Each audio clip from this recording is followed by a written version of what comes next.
Story 1. Why didn't they just take the eagles?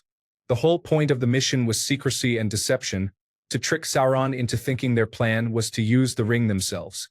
It would be hard to secretly enter Mordor on the backs of enormous eagles heading directly towards the volcano.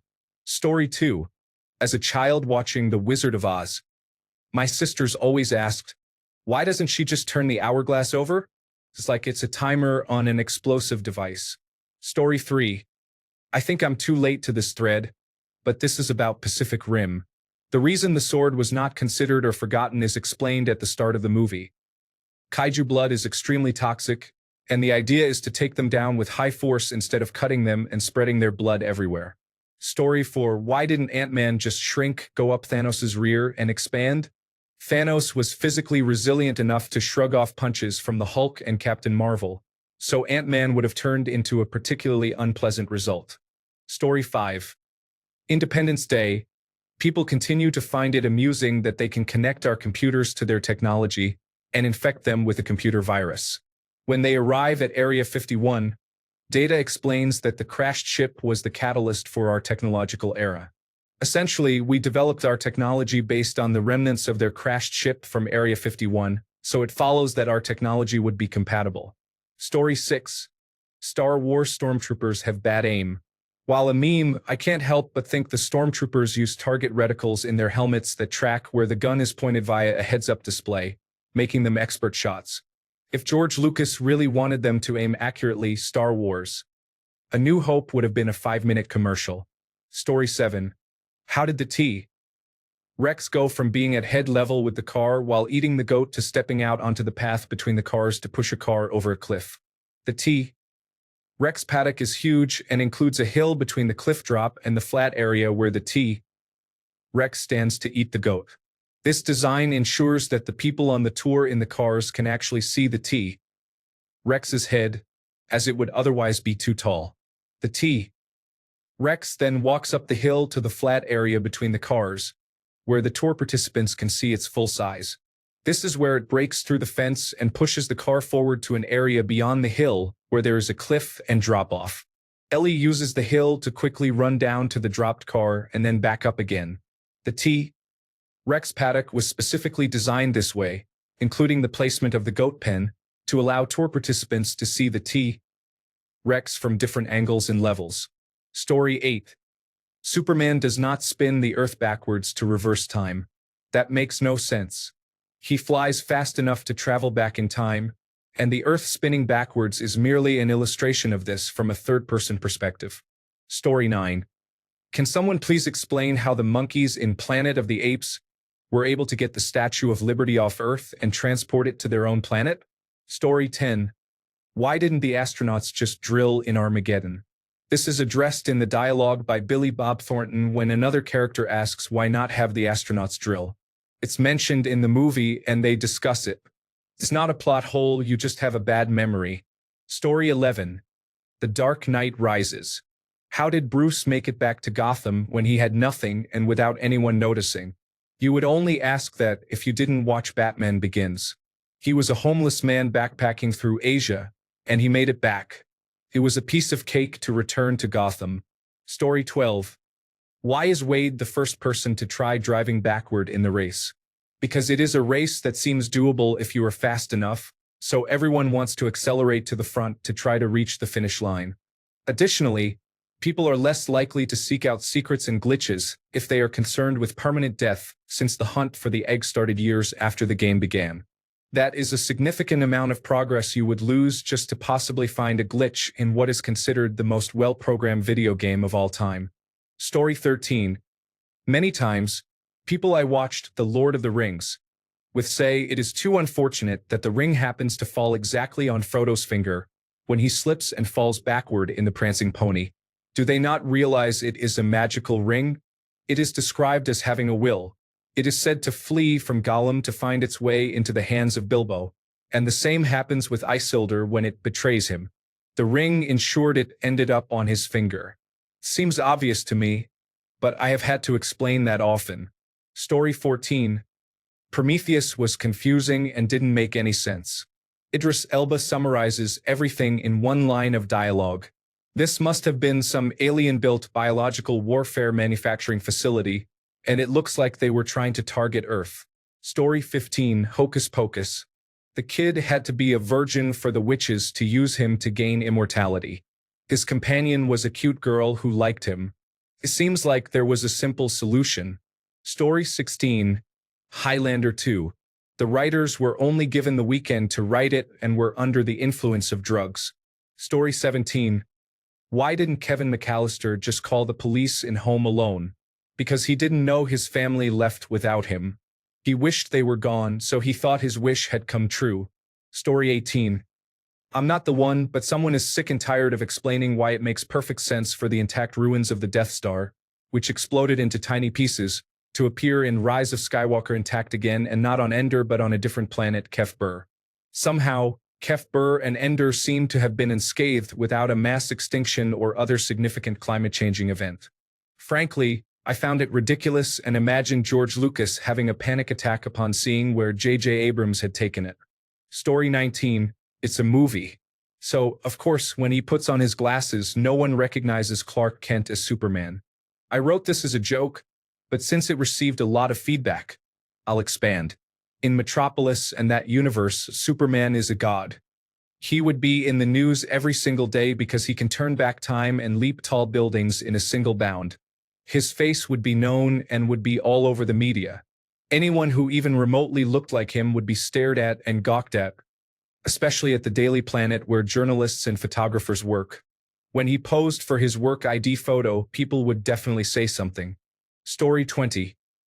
Galen Erso's secret sabotage is not the exhaust port and has absolutely nothing to do with it. They were aware of the exhaust port. It was included in the plans and was ray-shielded. Galen was not an architect. He was an engineer at the forefront of using kyber crystals for power generation. His subtle weakness was that if damaged, the reactor would destroy the station instead of crippling it. The Empire did find this weakness, or outside the context of Rogue One, they might have discovered which potential weakness the rebels were trying to exploit, but it was too late and Tarkin was too proud. Story 21. Related but similar. Every time the diva song from The Fifth Element is covered, it receives a sensationalist false title or headline stating, "Girl sings, impossible song." I have yet to see a cover where someone sings the staccato sampled part instead of slurring over it. This removes the impossible aspect. Story 22. In the 1996 movie Armageddon, it is clearly explained that it will be easier to train roughnecks to be astronauts because Bruce Willis's character is a third-generation miner, and he still barely understands the science behind it. Story 23. One infamous plot hole I often find myself explaining is the issue of how the Tyrannosaurus Rex escaped its enclosure in Jurassic Park. People often question how the dinosaur could escape its supposedly secure paddock. The explanation I keep repeating is that the escape occurred due to a power failure caused by a storm, which disabled the electric fences. Additionally, the film shows that the fences were only partially electrified, allowing the Tyrannosaurus Rex to push through them.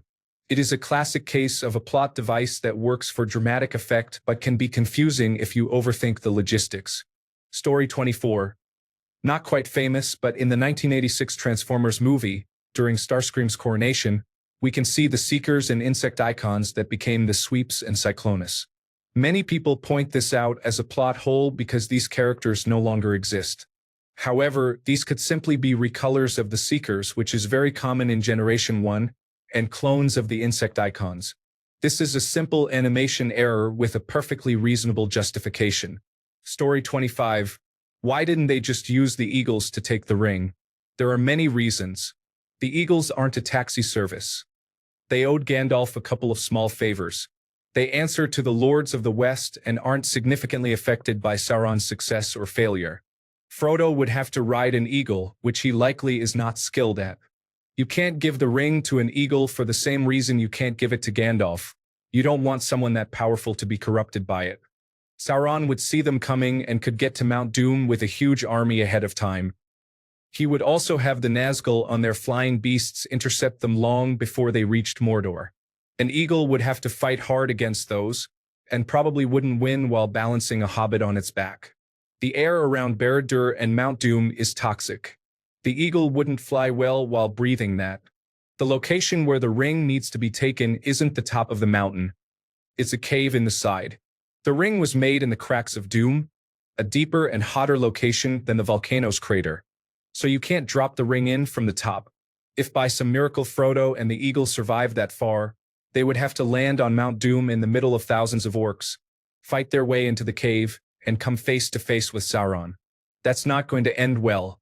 Since Sauron can see so much, the journey must be done with as much secrecy as possible. It never occurred to Sauron that someone would try to destroy the ring, which is why Mount Doom was unprotected.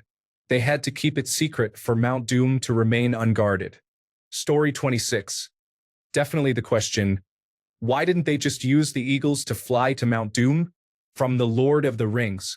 The explanation is usually that the eagles are not taxis and there are many risks and complexities involved in their journey. Yet, it feels like I'm giving the same explanation every time. Story 27. The Holdo maneuver challenges everything we know about shields and hyperspace in Star Wars. In the previous film, Han Solo explained that First Order shields use a special setting that does not block objects traveling at hyperspace, as he used it to sneak the Millennium Falcon onto Starkiller Base. Yes, it seems nonsensical. Yes, Han Solo should have crashed into the ground right then and there. Yes, it is odd that everyone else in the Star Wars universe employs shields that block hyperspace while the First Order intentionally leaves that vulnerability exposed. Yes, both films were not well received. However, they did provide an explanation for its effectiveness in the previous film, even if you may have missed that part. Story 28. Why did the Empire build an obvious weakness into the Death Star? They didn't. The explanation provided in Rogue One is flawed.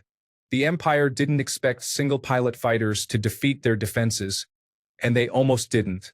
If it weren't for the timing of Han, Luke would have been defeated along with almost everyone else. The proton torpedoes were failing until the long-lost son of Darth Vader, who was unpredictable, used the Force to make the shot. It's clear that the Empire didn't see a Force user as a threat, and the rebels were suffering heavy losses. Tarkin's line, "In our moment of triumph," illustrates the hubris of the Empire. Even with the Death Star under direct attack, there was little concern on their part. Story 29. The Millennium Falcon completed the Kessel Run in less than 12 parsecs. Even before Solo, this is explainable by the Millennium Falcon's speed and maneuvering capabilities, which allow it to take a shorter route through the Kessel Run. Story 30. In Small Soldiers, Chip Hazard implants chips in the Gwendy dolls' heads to make them come to life and fight. If these are truly like Barbie dolls, they don't have mechanical parts or circuitry. If the commandos added them, then how did they all get feminine voices and voice lines? That must have been somewhat programmed, which I doubt the commandos know how to do unless we significantly expand Link's static skill set to unnatural ranges. Story 31. Tenet. I still don't understand what was happening. The plot is complex, rapidly changing, and hard to follow, with little time given to understand anything. However, I still rate it highly, even with a big question mark at the end every time I attempt to watch it. Story 32. The car flies at the end. You really have to ignore the entire movie for that weak complaint to seem important. Not only does it provide payoff with the line, "If I could fix this car any better, it would fly," and then it does. But half the screen time features full-on fantasy sequences with similarly absurd events, such as teenagers encouraging sobriety, a full carnival at a random high school graduation, and high-speed races through the dikes. It aligns with the overall tone. The only people who repeat this criticism are uninformed individuals who likely haven't even watched it. The stage musical is much better, by the way. Story 33. Stormtroopers aren't bad shots. In Star Wars, A New Hope, they specifically let them escape. They are that disciplined. Leia points this out. Story 34. Every time in episodes 7 to 9 of Star Wars, they choose not to explain something. I guess most notoriously, somehow Palpatine has returned. In context, the gimmick that George Lucas baked into Star Wars, starting from the first movie, is that there is a story we haven't seen. We began with Episode 4. We casually mentioned the Clone Wars and never explained it. I would argue that even though the Clone Wars television show was quite good, It was wholly unnecessary. We never needed to know what we missed. We don't need to know whom Han Solo refers to when he says, "The bounty hunter we ran into on Ord Mantell changed my mind," or what Ord Mantell even is. Part of the charm of Star Wars is filling in the gaps in our heads. Lucas was trying to replicate the experience of going to a movie theater and seeing the fourth episode of a Flash Gordon storyline with only the context of the opening crawl. And even then, we see strange clone tanks in Episode 9. It should be clear to the audience how Palpatine returned, but it isn't clear to our heroes because they weren't there. Gaps in knowledge are peak Star Wars, and it's intentional, and I'm tired of pretending it isn't. Story 35. I expect to be criticized for this unpopular opinion, but somehow Palpatine returned was genuinely Poe's uninformed announcement because he himself didn't know. The opening scene of the movie shows the audience the cloning technology that enabled his return.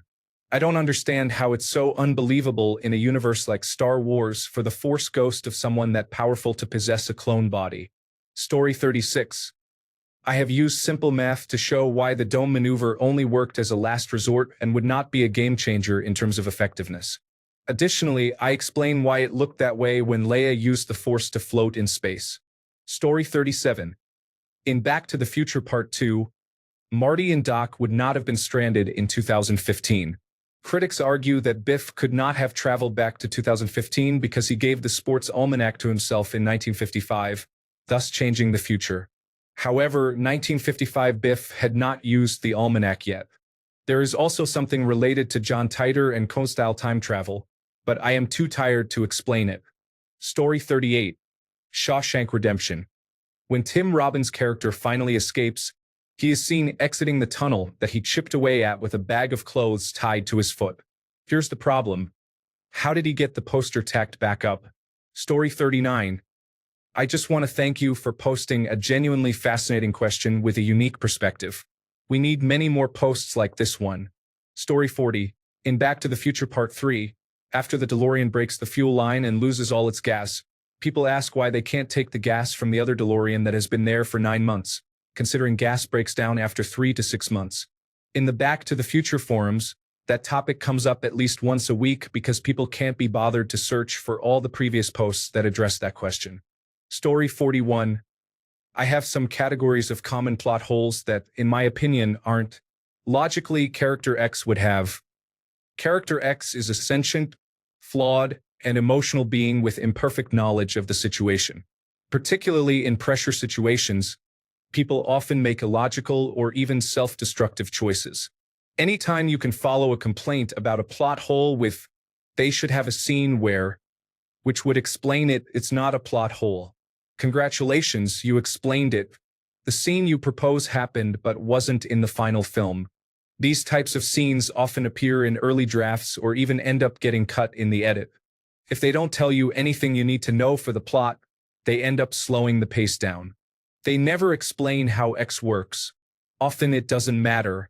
Asking how the Force works too much is how you get midichlorians. Some things are better left mysterious. How did X know why? We should have a scene where someone tells them. No, we shouldn't have that scene. There are many ways for information to travel. Maybe it hits the news and they go digging. Maybe a character in the scene where Y happened was witnessed by a friend or ally of X who passes the information along. How did X get to location Y? We never see them traveling. Because travel scenes, particularly where a journey is uneventful, are boring. But that's impossible according to the laws of physics, in a universe where magic or an equivalent exists.